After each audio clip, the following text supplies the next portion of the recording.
Hello, everyone. I wanted to welcome you to our weekly webinar series. This week we'll be talking about everything mobile and how to mobilize your business and obviously reach your customers and prospects the best way possible using kind of the mobile explosion that's going on out there. A few quick housekeeping items. This is the second installment in a series of probably 8 that we'll be having each Thursday at noon. Last week we took on the new Facebook timeline changes for business pages. That was recorded and also put up on our website. And all of the webinar information, the future webinars are not all up there yet, but will be soon. But you'll always find the next one and the past recordings there as well. And you can go to zimrock.com, and under the About Us top menu item, there's a drop down, and the navigation menu item that says webinars will have all the information for replay and future, or at least the next webinar that's scheduled right now. Next week's webinar will be about Pinterest. Pinterest is obviously, everyone's heard of it. It's kind of exploding in the social scene, and I want to tackle it from a business perspective on how it might be something you might want to engage in and take a look at. It is certainly not the silver bullet for, for SEO and website and search, but there is some interesting aspects to it from a business perspective, and we'll bring those to bear. So let's go ahead and jump into today's topic. Again, we're going to be talking about everything mobile and how it affects your business and what's the best way to go out there and utilize it where it can be a real asset to your business. Just for the sake of, I guess, so we're on the same page, our description of what mobile marketing is basically pretty simple. It's any device that's attached to the internet that you can interact with.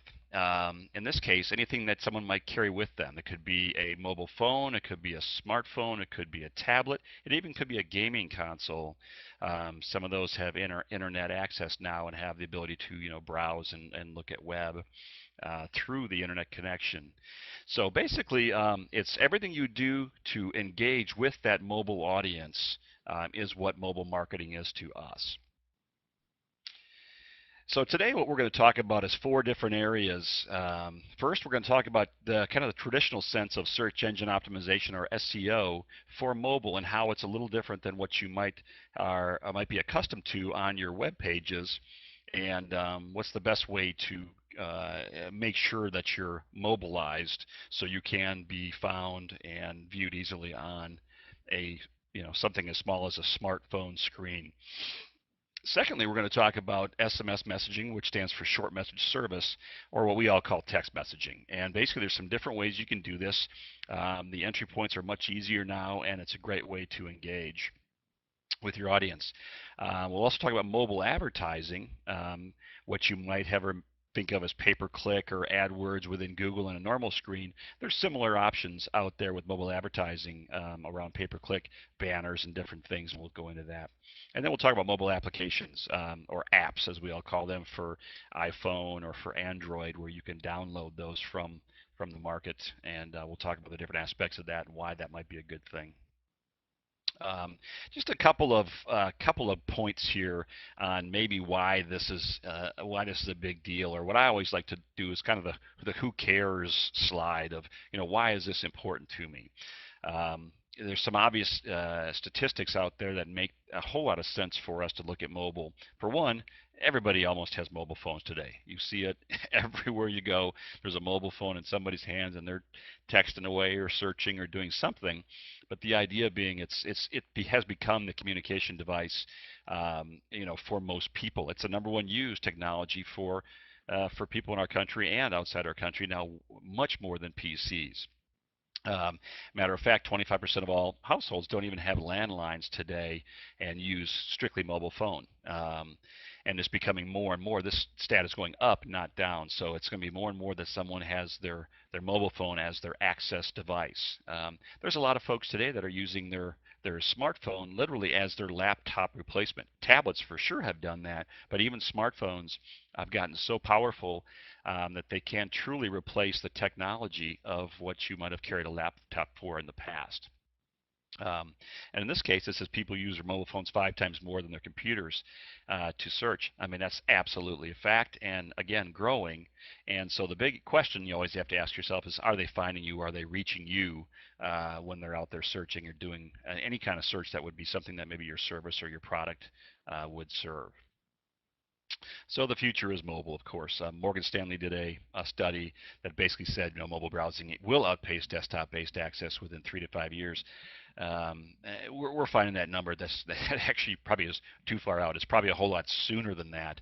I think we're thinking probably within the next couple of years we'll see mobile phones truly take over for what people would be their interaction with the internet and internet marketing. Um, and obviously location-based marketing, meaning, kind of your traditional brick and mortar like restaurants or, any kind of retail stores or retail outlets. Just as short as 2009, there was basically zero, marketing dollars being generated, from this type of marketing, where you have the GPS location or the check-in or mobile coupon and those kinds of things. And they think it could grow up to $6 billion by 3 years from now. So the growth is in a exponential mode right now, where everything is going forward very rapidly.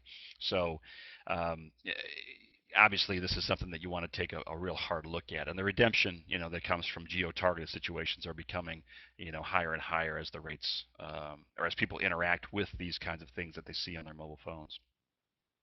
So obviously, the main point of this discussion today is going to be talking about, how can you benefit from mobile, and what can you do in your business? Should you do all these things, one or the other, or what makes most sense? And the answer is it depends. And we'll get into each one. And there's things that you can do kind of to slowly wade into this without having to dive in head first.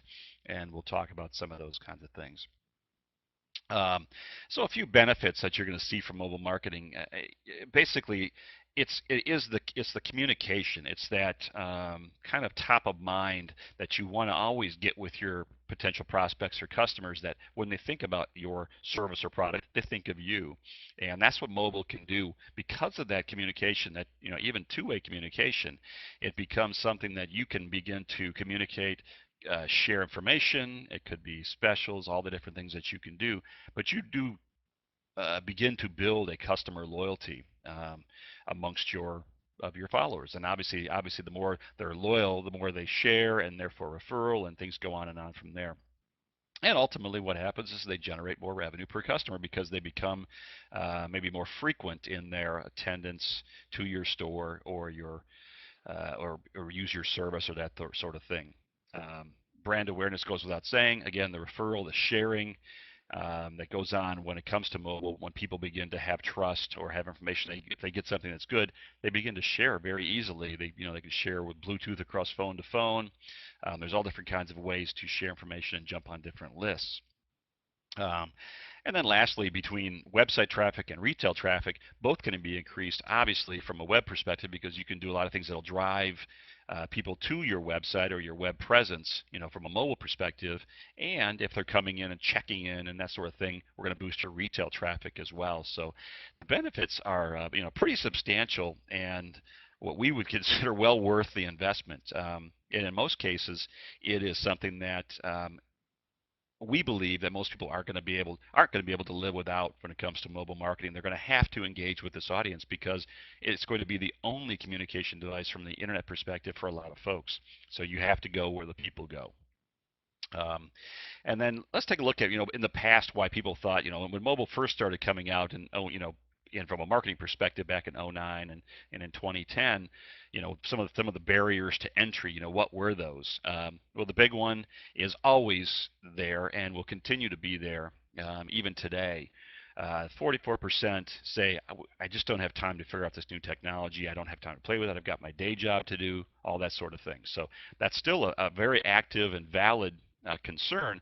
But what I would say is that technology always, as we know, as it begins to become more widely adopted, also becomes much easier to use as systems come out, and more of a mass-produced kinds of things become available to us that make things easier.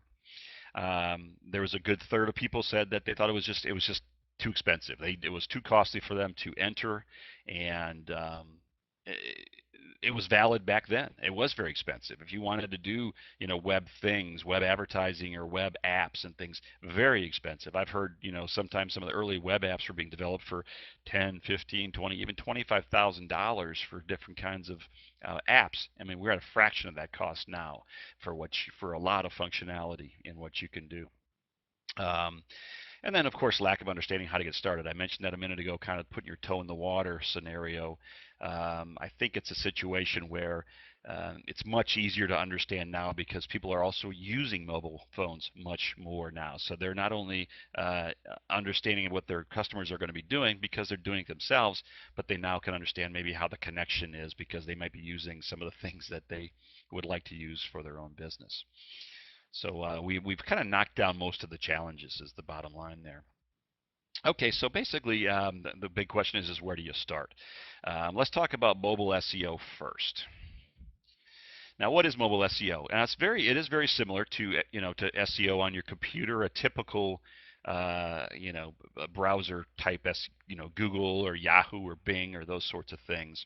Because all it is, we're trying to get ranked. We want to be on that first page, whether it's mobile or a browser based or PC or computer laptop based. We want to be in the first couple of slots of Google whenever possible. So that hasn't changed. We still want to do that.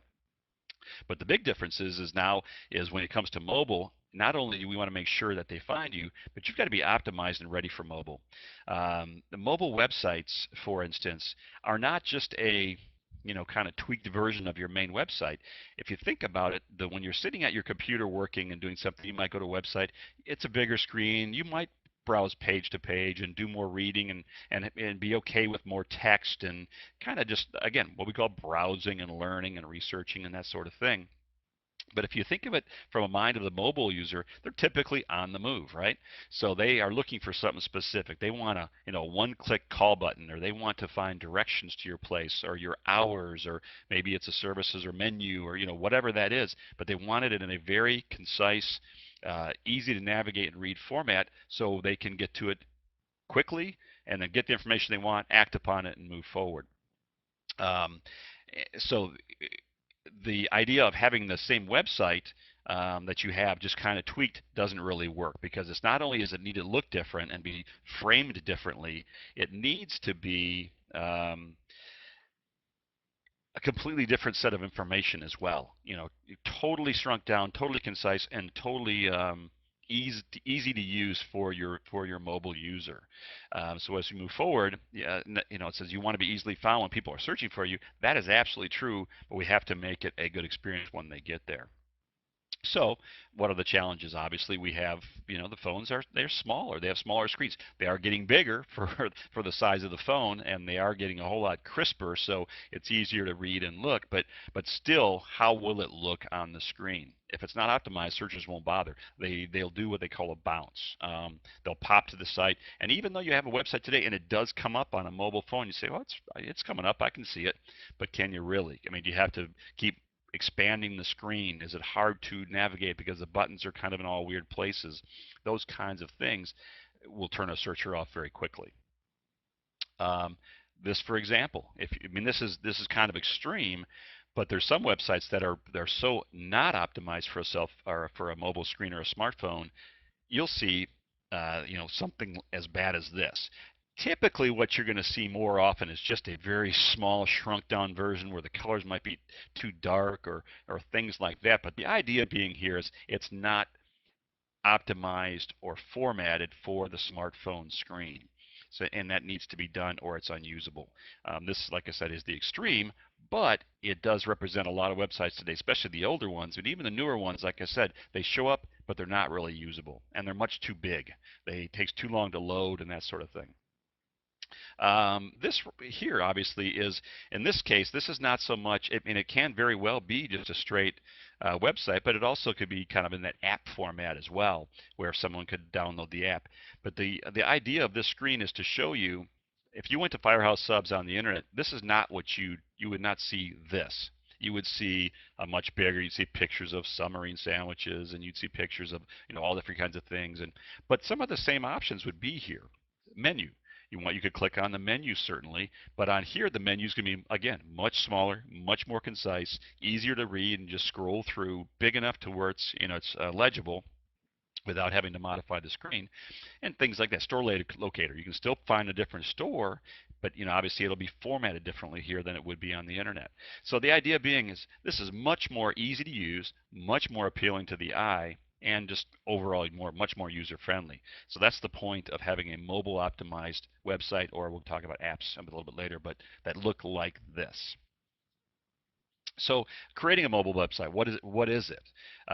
Is it a simplified version of your existing website? Yeah, basically there is some information that comes across there, but it is kind of a redesign. You want to make it look different. You'll probably still use your logo and some of your same colors, so it does still have the same look and feel as maybe your website, but it truly is different. And I give you an example of one of Zimrock Marketing's clients, One Stop Wellness. It's a wellness center, a great place that does all different kinds of wellness activities around nutrition, chiropractic, and all different kinds of things.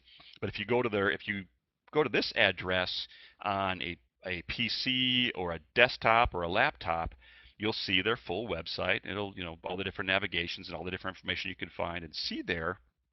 But if you type this in on a mobile phone, and we have it set up to where it can actually see what device is requesting the information. So if you do it from a mobile phone, it will actually present the mobile website. And the mobile website is much more concise.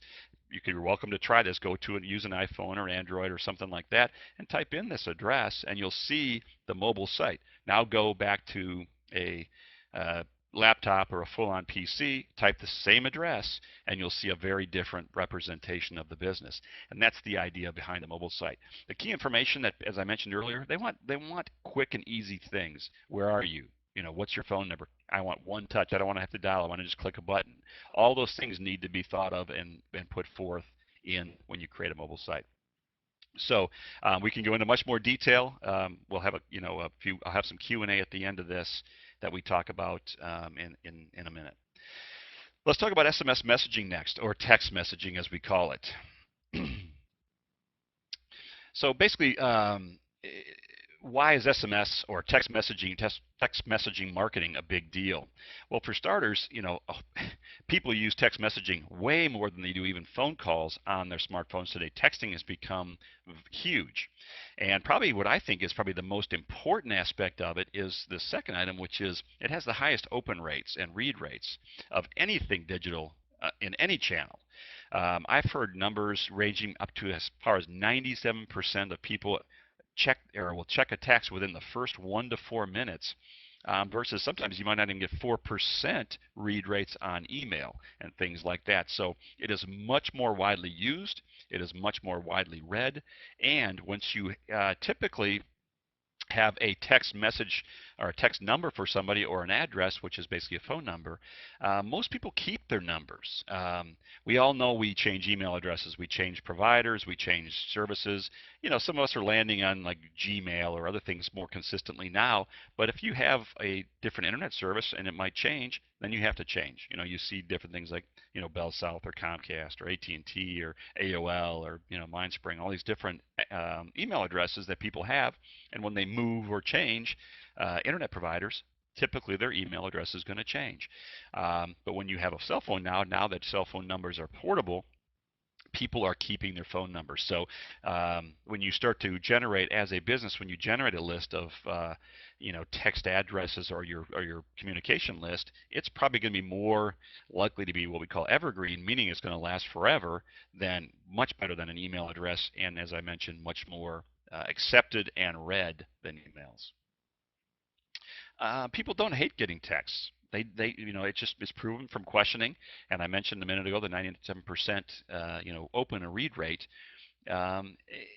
is that way because people don't mind it. They don't feel it intrusive. Now, when they get too much spam or too much junk, yes, that'll be a turnoff, and they may unsubscribe or something like that. But the idea here being is if you add value and send something of value to a receptive audience, they're not only going to not dislike it, they're going to actually want it. They're going to want to see more, whether you're delivering information or coupons or whatever that is. So there's a lot of things you can do from an SMS perspective that won't be viewed as what we might think of in the past as typical email spam or something like that.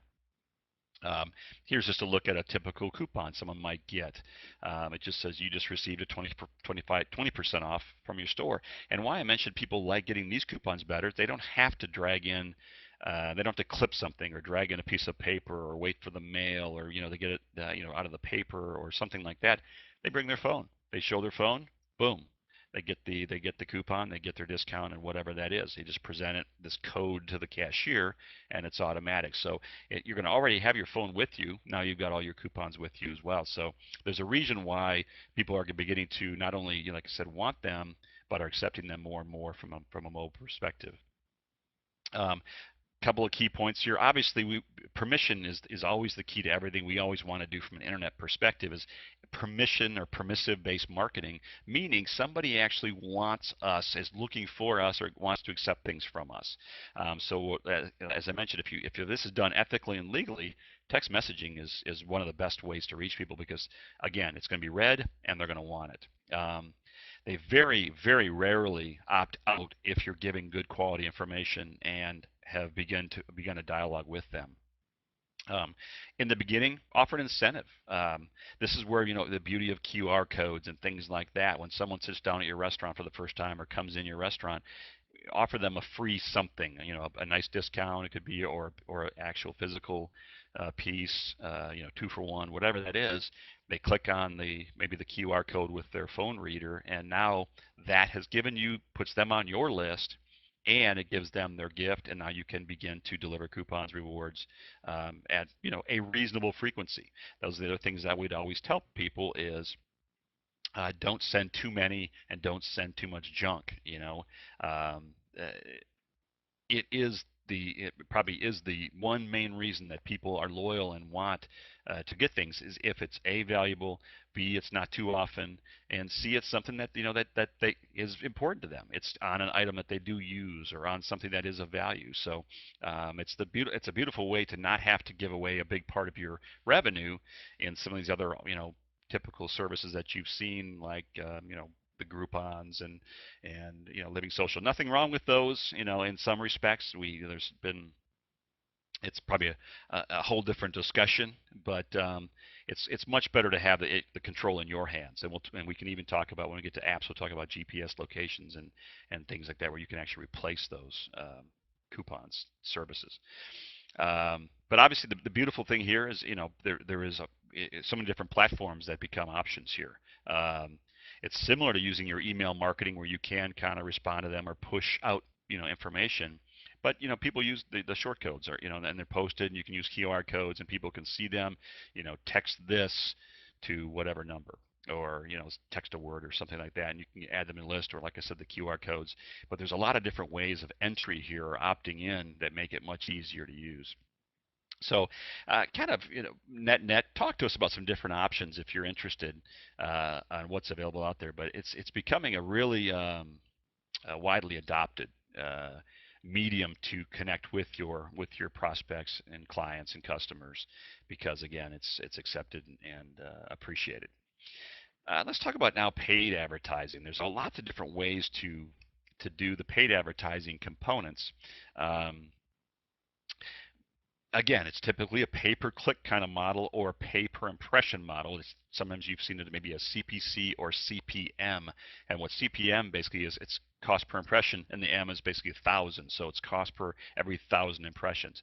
And depending on your click-through rate will determine what's better, whether it's cost per click or cost per 1,000. And sometimes you might want to start with cost per click, see what the cost per 1,000 impression versus click-through is happening, and switch over to that. And most mobile advertising options have that ability to switch to those in campaigns. So basically, if you look at here, like here's this is on FHM Mobile, which is basically a magazine targeted at the male audience. And when you go to the FHM, their mobile version of say their magazine, up here comes a advertisement that says, hey, win a PSP, which is the game systems. Click here. They click there and they get over to the KFC, and now they can see how they do that. They can order something. They can opt into KFC's list or whatever that is. Now KFC's got a list. You're entered in the sweepstakes or how it is to win this PSP, and now they can begin to send you, coupons and updates on their menu and things like that. So it's something that can happen fairly easily. We all see it. If you've got a smartphone, you see advertising all over the pages when you're surfing around on the internet, and that's what it's about. Um, I won't go into every one of these stats, but the idea here obviously is that the global reach from mobile marketing is substantial. Um, the impressions over the past year are staggering. I mean, you can see this number. I mean, you're talking about a quarter of a trillion impressions just in Q4 of last year in the global market. So enormous numbers and enormous growth rate. Uh, Smartphone impressions, 108 billion impressions, um, and obviously advanced phone impressions up 125 billion as well. So these numbers are just enormous. And where's it going? Only going up.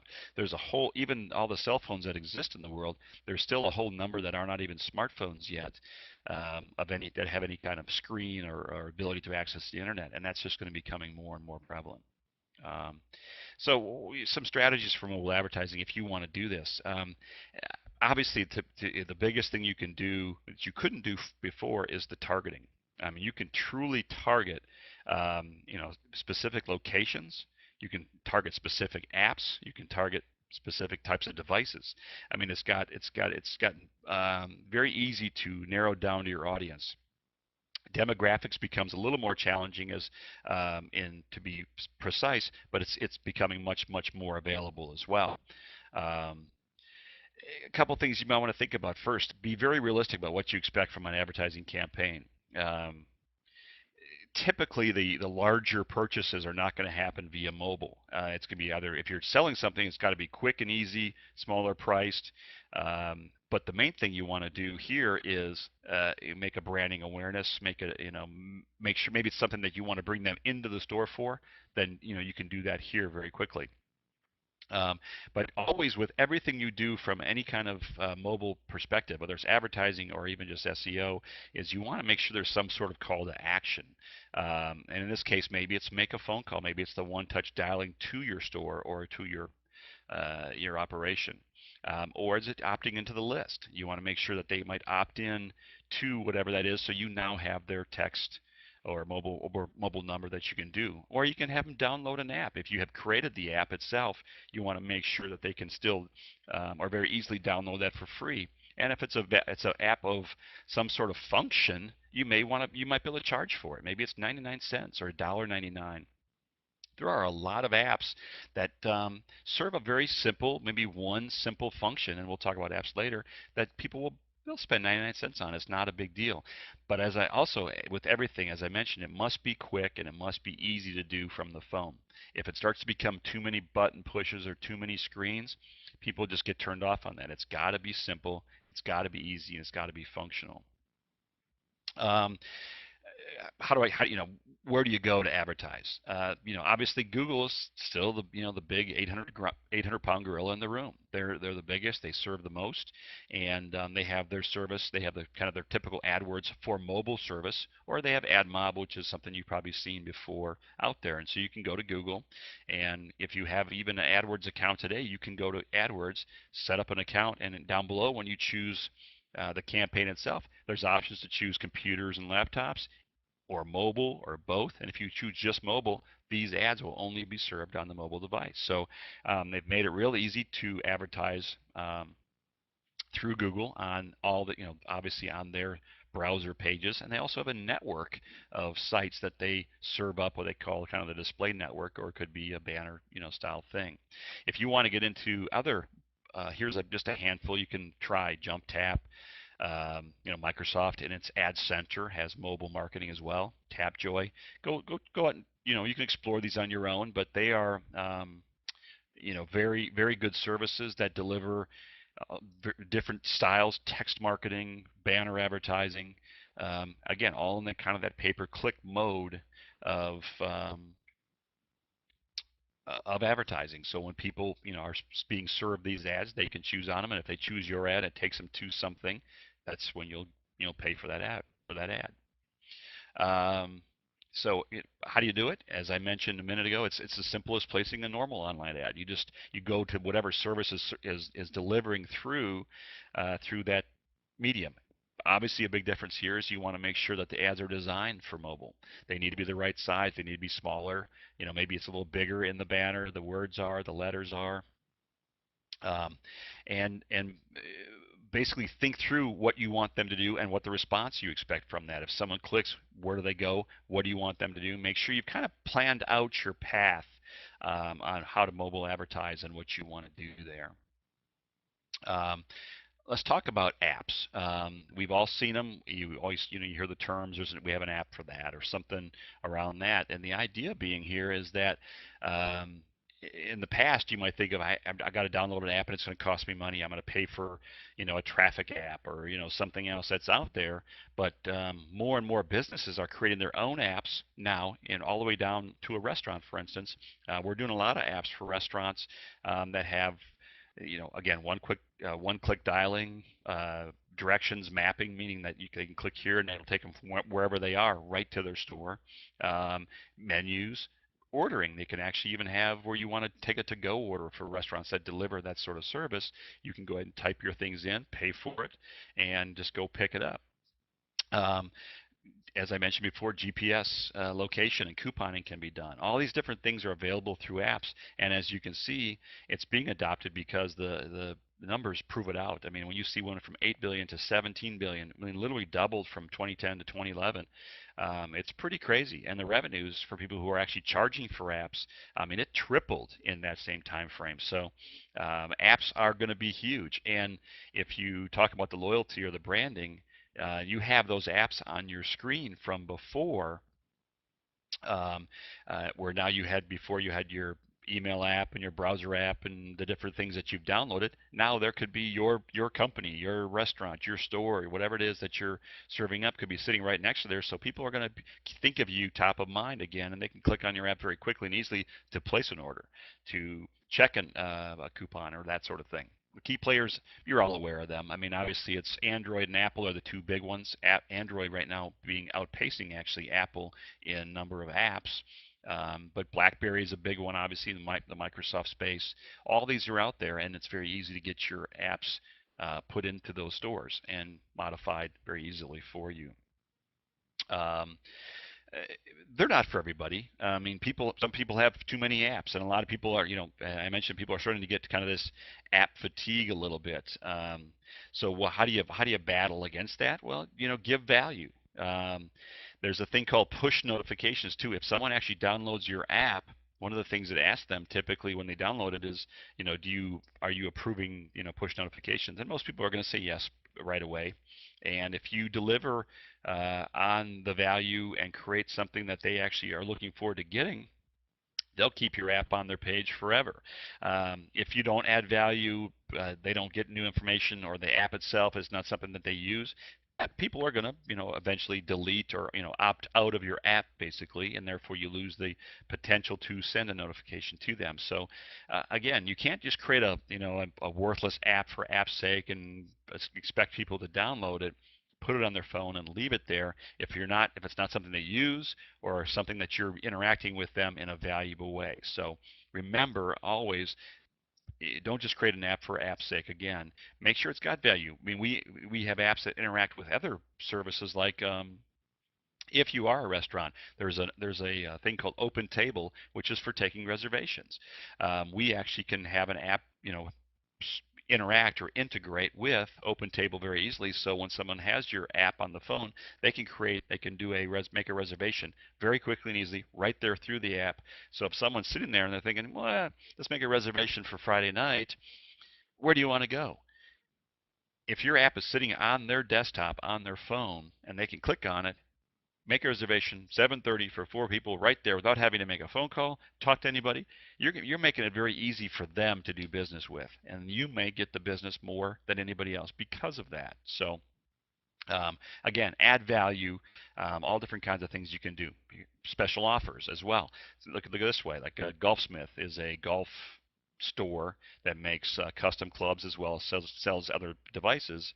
So here's an obvious thing. When someone has their app on their phone, you can do two things. Once, if they click on the app, they can be served up with this uh, ad, right, or this coupon or this special right there on the screen, as well as all the information that's down below that they can go find out about as well.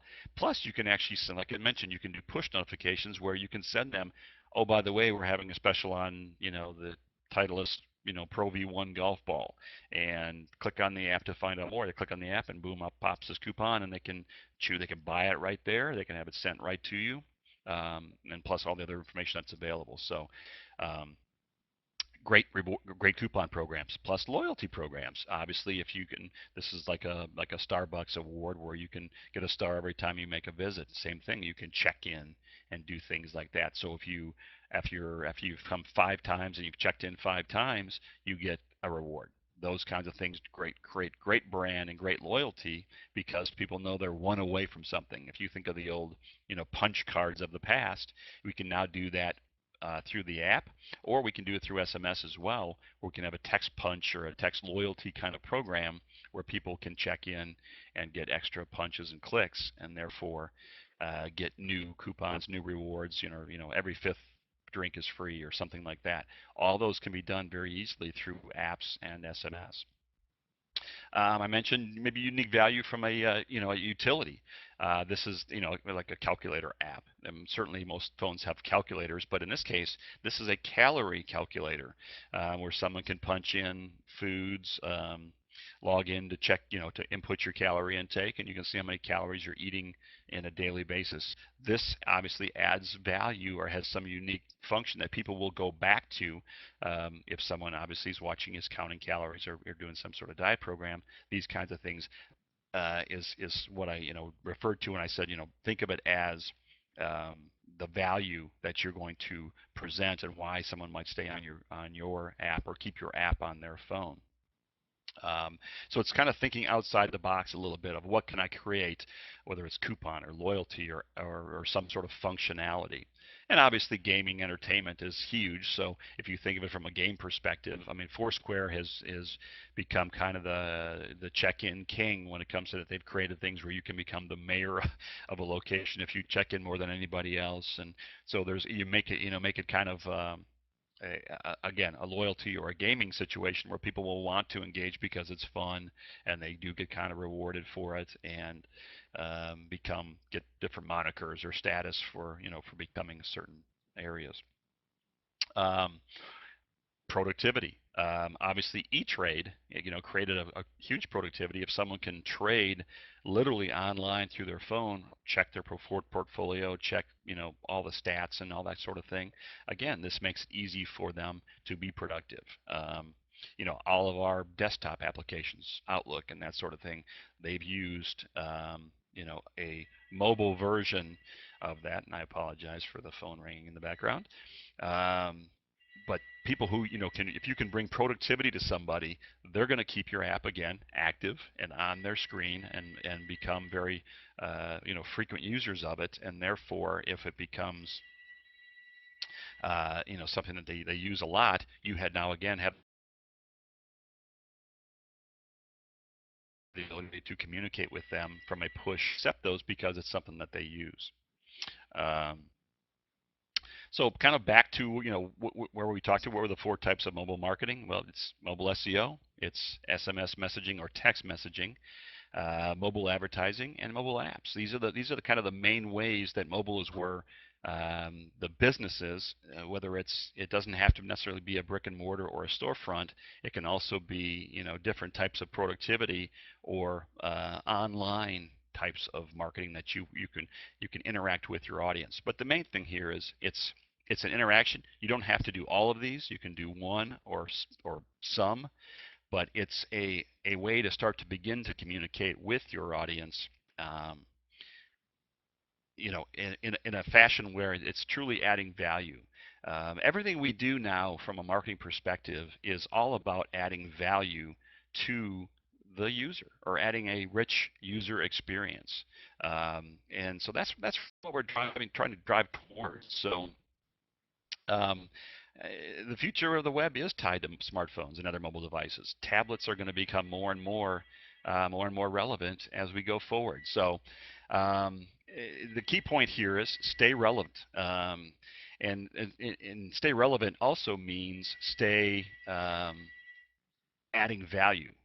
Is if you want to, keep a mobile audience, make sure you're always giving them something that they want to see. Whether it's productivity, whether it's a coupon, whether it's a loyalty program. There's all different ways to interact, but make sure you continue to do that. Let's go to a Q&A here. I went ahead and solicited ahead of time some questions from people, and hopefully these will be the ones that will answer the questions that you might be having. So let's just jump into a few of these. Do I need to have a separate website for my mobile site? I touched on this earlier, and the answer really is yes. Not only because the screen is smaller, but really the information is different. You want to make sure that the information is much more concise, much more presentable to the mobile user, because typically when they're looking for your information, they're on the move. So you have to address that. You want to make sure that you're touching on those different different options, like the one click or click one button calling, that sort of thing. It's definitely different, and you definitely want to treat it differently. Will I put the same information on my mobile site? And the answer is no. Will you put a subset or some of the same information? Yeah, that is true, but it is definitely different, and different types of information you want to do. The mobile directions, for instance, it might be a little bit different that someone finds you on their mobile phone than the typical mobile directions you might do on your PC or your laptop. So yes, the answer is, I will address, some of the information, but no, the information will not be the same. How do you make a mobile website? Well, there's lots of different ways to do that. The typical form is going to be having someone like, a Zimrock Marketing or somebody else create a mobile website for you. It does require certain scripting be added to your traditional website, so when someone arrives there that's actually on a mobile phone, it knows it and then redirects them to that mobile website. So typically our mobile sites are hosted and housed in the same exact location as your traditional website. It's just put into maybe a subset directory they call a subdomain. You may have seen that when you're actually on a website that's mobile based. It might be m dot, let's say it was Zimrock Marketing, m.zimrock.com. Or a lot of times we'll just do zimrock.com/mobile, and that is in that subdirectory or that subfolder is where that website code is. So when someone comes to the mobile site or comes to your website address, like I said, it can interpret where you're coming from, whether it's a PC or a laptop or traditional device, or is it a mobile device, and therefore send them to that page. So the user, or in this case the mobile user, doesn't have to do anything different than they typically have done. It just takes them to a different location. So making a mobile site is no different than making a traditional website. It's just done differently from a formatting perspective and a content perspective. What is a short code? Well, you've seen these things where it says like text, coupon to 90210 or something like that. The short code is just a short version that's been, someone has has registered and logged in. So when someone texts that to that number, it goes to a specific person. A phone number can be considered a short code as well. The short code was nice because it was 5 digits instead of having to put a full phone number. But a phone number in this case can be 7 or 10 digits and can have the same function that the 5-digit code can be, or the 4-digit. I mean, when you watch a show like American Idol and they say, they want to, they text, to that number, that the 5706 or something, you're voting for somebody else. It's really just kind of a short version of a phone number. So there's different types of short codes. It can be the small one, it can be a full phone number, but it can still, if the phone number is being used, it can be utilized by having somebody text a certain word or something to that phone number. So a short code is just a shorter version, like a smaller version of a phone itself or a phone number. Are mobile ads pay-per-click? They can be. Um, they also can be pay per impression. So as I mentioned before, you might pay a flat fee, $10 for every 1,000 impressions, or you might pay 20 cents or $1.50 for every click that happens to that ad. So are they pay-per-click? They can be, but they don't have to be. How can I build a mobile app? Well, you can build your mobile app yourself. There are some services out there that do that. But traditionally, you might use a firm, again, like us at Zimrock Marketing, where we might build the app for you, but then give you a platform where you can modify it. Meaning that if you want to go back and add a menu item, or want to add a page, or change your address, or change um, or add a testimonial, or things like that, we do all the initial design, set up, and put it out there for you. And then we also can actually load it into the iPhone store, iTunes, or Apple store, or the Android market for you. And therefore, if you make changes to it, all you have to do is hit update, and therefore it'll update it also on those marketplaces, so you can stay current with, or keep your app current. So um, the best thing to do, like I said, is if you don't have time to do it, have someone build the app, design it for you, build it for you, get it loaded into the stores, because it does take you have to register and have an account with those sort of things. But then we can allow you to, or we can make changes for you, of course, but we can allow you then to make the updates, and then when you activate it, it'll automatically be kept current in the store. So that's probably the best way to do it.